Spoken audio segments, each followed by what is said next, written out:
चाहते हैं आप? बोले ना।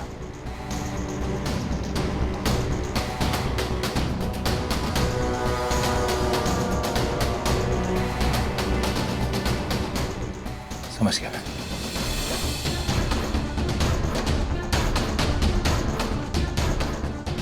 रुकिए आप। किडनैपर ने दिन दहाड़े इतना बड़ा खतरा उठाते हुए मेरा किडनैप किया, लेकिन उसने मुझे कोई नुकसान नहीं पहुंचाया, बल्कि इस अपहरण के पीछे कोई और वजह थी। वो मुझे कुछ बताना चाहता था। आखिर ऐसी कौन सी बात थी जिसके लिए किडनैपर को ये रास्ता अपनाना पड़ा? क्या बताना चाहता था वो?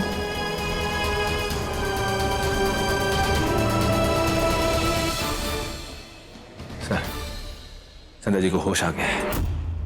वो कुछ कहना चाहते थे, लेकिन कमजोरी की वजह से कुछ बोल नहीं पाई।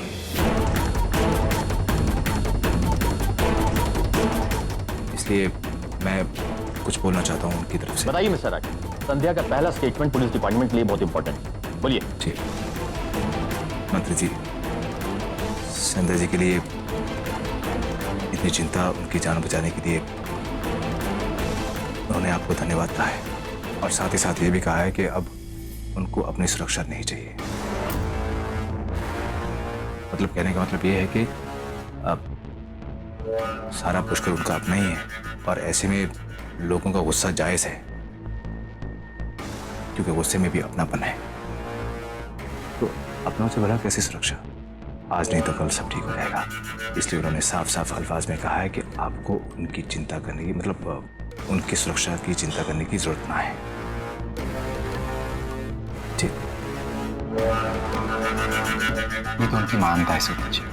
धन्यवाद कैसा? पुलिस हमारी सुरक्षा के लिए इतना कुछ करती है, हमारा भी तो कुछ कर्तव्य बनता है ना।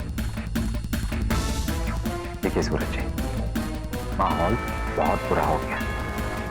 जरा सी लापरवाही बहुत महंगी पड़ सकती है। इस बार किडनैपर ने कुछ बुरा नहीं किया, लेकिन इसका ये मतलब नहीं कि आगे से ऐसा ही हो। हमें सावधानी से काम लेना होगा। तो आप घबराइए मत, हम सब आपके साथ हैं। ठीक।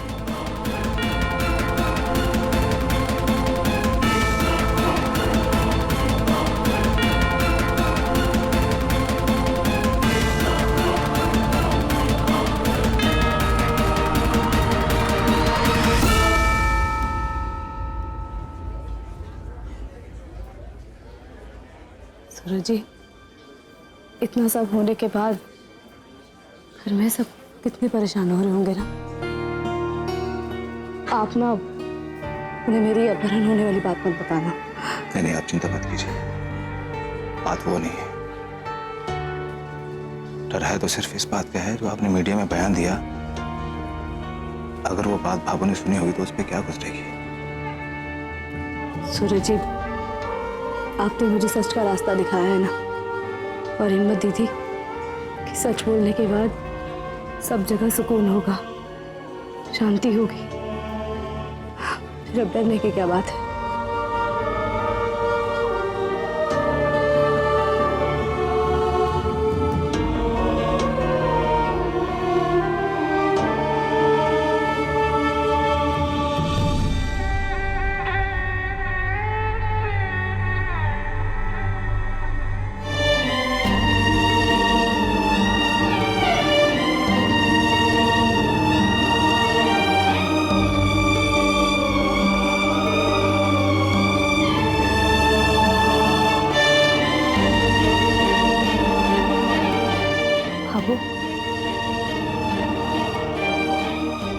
नाराज है आप मुझसे?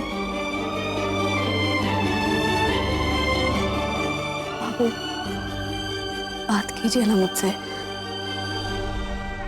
आप चुप क्यों हैं? अब बोलने के लिए बचा ही क्या है भाभी? क्यों किया आपने ऐसा भाभी? बताइए, क्यों आपने सारी दुनिया को बता दिया कि आपसे गलती हुई है? क्या आपको इसका परिणाम नहीं पता था? अरे हम सबका तो घर से निकलना मुश्किल हो गया है। तरह तरह की बातें सुना रहे लोग, पता नहीं कैसे कैसे ताने देते हैं। आपको पता है दुकान में तो लोगों ने झांकना तक छोड़ दिया। आप जानती है भाभी, आज ये गली मोहल्ले वाले शुरू हुए ना, कल ये पूरा शहर, फिर पूरा देश इस राठी परिवार के नाम पे थू थू करेगा। आपने गलती कर दी भाभी, आप देखिए, देखिए भाभो की तरफ देखिए भाभी, देखिए और बताइए आप कि भाभो क्या सोच रही है। मैं बताता हूं भाभी, मैं बताता हूं कि मेरी भाभो क्या सोच रही है। वो ये सोच रही है कि क्या ये दिन देखने के लिए इस घर की सारी मर्यादा, सारे कायदे कानून को ताक पे रख के आपको आईपीएस बनाया।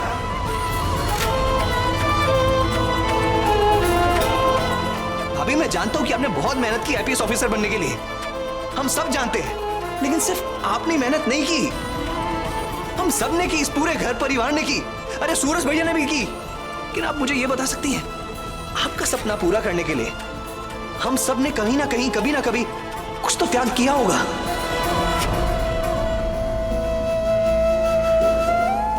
लेकिन आपकी एक गलती ने हम सबकी तपस्या भंग कर दी, मिट्टी में डाल दी।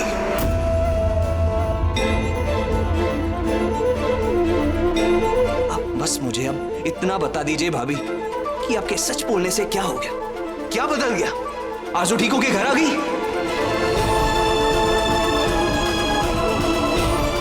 वो तो अब तक अस्पताल में पड़ी हुई है भाभी। आपको तो पता है, आपके इस एक सच से हमको जिंदगी भर ये ताने सुनने पड़ेंगे।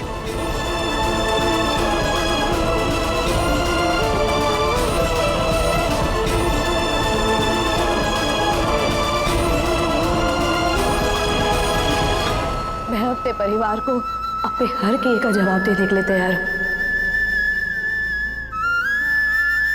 विक्रम भैया, मैं आपके सारे सवालों के जवाब देने के लिए तैयार हूं। और मैं जानती हूं, आज मैं जो कुछ भी हूं, मेरे आईपीएस ऑफिसर बनने के पीछे आप सबके, मेरे पूरे परिवार के त्याग और सहयोग का बहुत बड़ा हिस्सा है। मैं जो कुछ भी हूं वो आप सबकी वजह से ही हूं। मेरी हर मुसीबत में, मेरी हर परेशानी में आप सब कंधे से कंधा मिलाकर मेरे साथ खड़े रहे हैं। शायद इसीलिए आज मैं ये सच बोलने की हिम्मत कर पाई। और विक्रम भैया, मैं ये सच सिर्फ इसलिए सामने नहीं लाई क्योंकि मेरे अंदर अपनी गलती को लेकर पछतावा है, बल्कि इसलिए भी सामने लेकर आई क्योंकि बरसों से मेरी भावो जिस जख्म को अपने अंदर दबाकर पीड़ा भोग रही है, वही दर्द मैं आरजू या रेशम दादी को नहीं देना चाहती थी। मैं नहीं चाहती थी कि जिस तकलीफ से मेरी भावो गुजरी है वो तकलीफ किसी और को हो।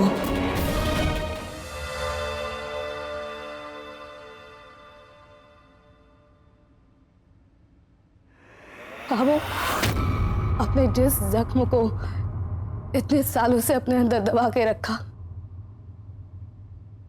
उस सच के बारे में मैं और सूरज जी जान गए।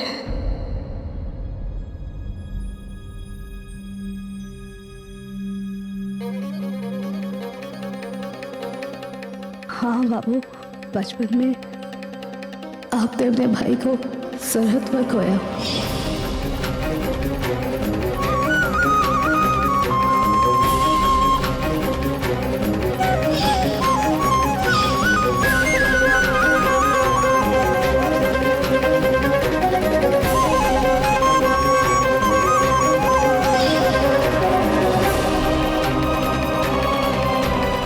उस दिन गलती एक सफेद आदमी की थी, पूरे पाकिस्तान की नहीं।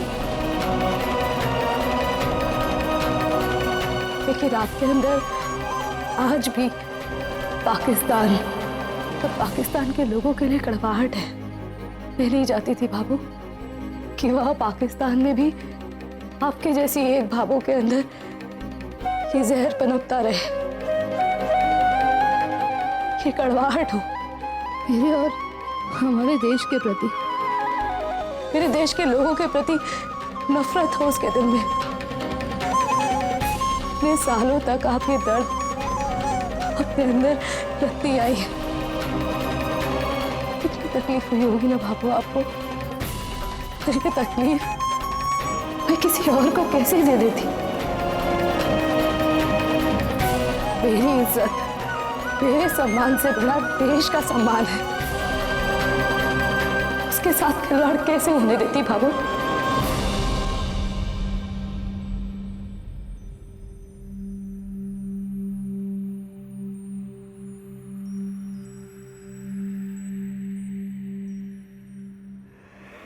बाबू,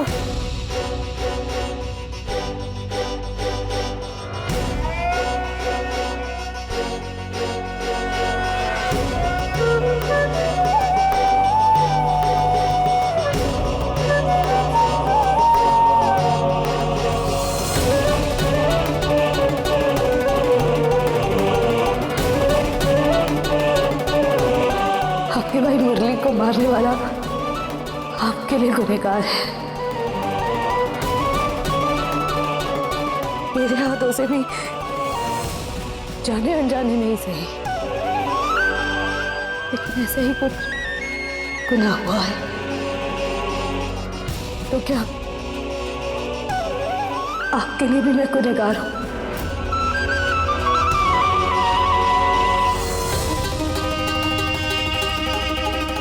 मेरे बारे में दुनिया क्या सोचती है, क्या बोलती है, मुझे उससे कोई फर्क नहीं पड़ता। मुझे फर्क पड़ता है तो सिर्फ इस बात से कि मेरे बारे में मेरी भाभो क्या सोचती है। क्या आपकी नजर में भी मैं गुनहगार हूं?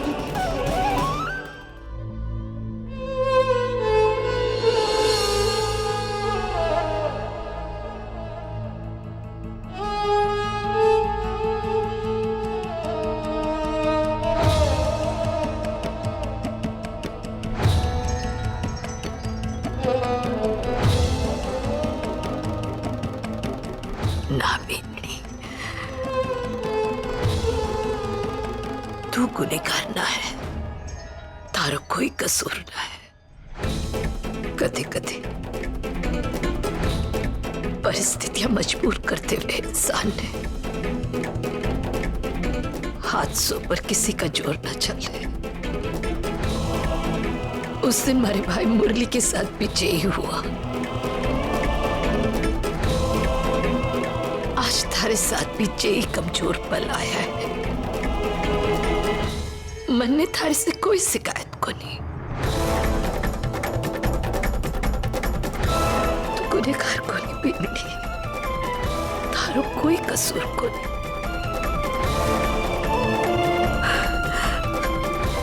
तू परेशान न, तू अपने मन पर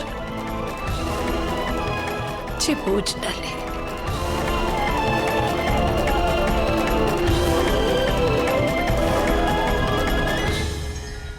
मैडम,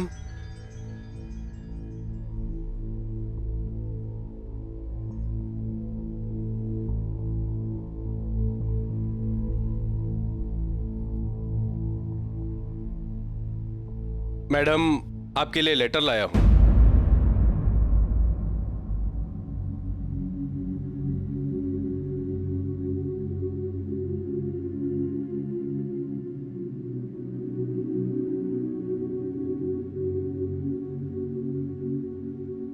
मैडम आपके खिलाफ एफआईआर रजिस्टर हुई है।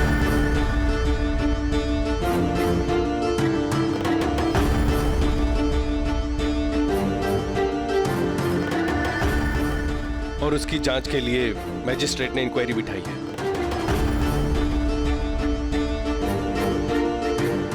और मैम आपको जल्द से जल्द इन्वेस्टिगेशन टीम के सामने उपस्थित होना है।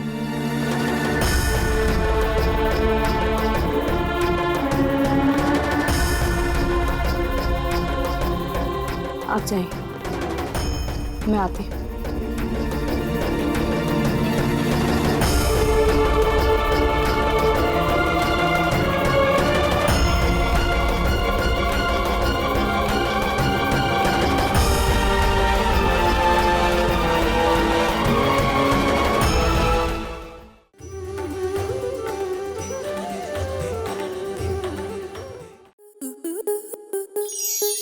स्टार प्लस के ऐसे ही और बेहतरीन लम्हे देखने के लिए सब्सक्राइब करें हमारे YouTube चैनल को।